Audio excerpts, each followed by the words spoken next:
Welcome to all. I am Anindita De, Member, Expert Committee on School Education, Department of School Education, Government of West Bengal.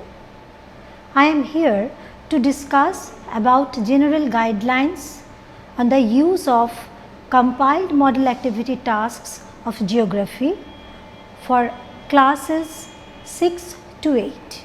First of all these model activity tasks are based on the reduced syllabus ratified by the West Bengal Board of Secondary Education.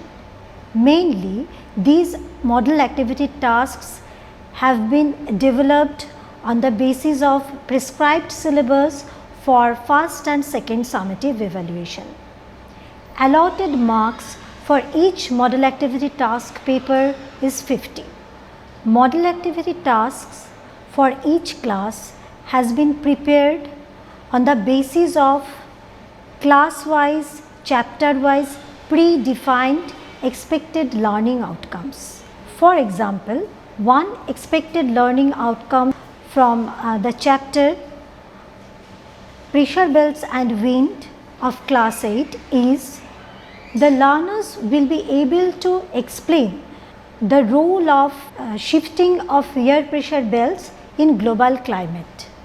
On the basis of this learning outcome, one model activity task has been developed. The areas located between the 30° and 40° parallels of latitude in both hemispheres are mostly affected by the shifting of air pressure belts.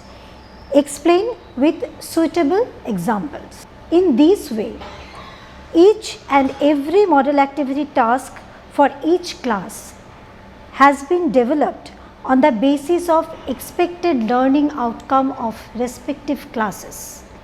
Each model activity task paper for each class contains 5 items, that is MCQ, very short answer type questions, short answer type questions, short explanatory answer type questions and long answer type questions. Very short answer type questions contains 4 categories, that is fill in the blanks, true false, column matching and 1 or 2 word answers. Now I am giving you an example of VSA from class 6, that is climate of a place near to the sea is dash in nature. This question comes under the fill in the blanks category and it carries 1 mark.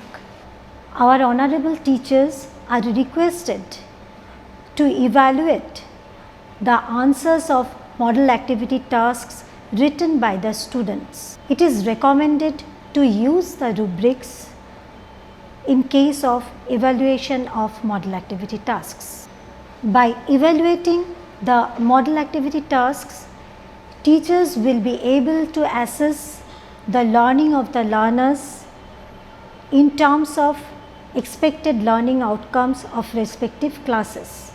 We know that learning gap refers to the differences between what a learner has actually learned and what he or she is expected to learn.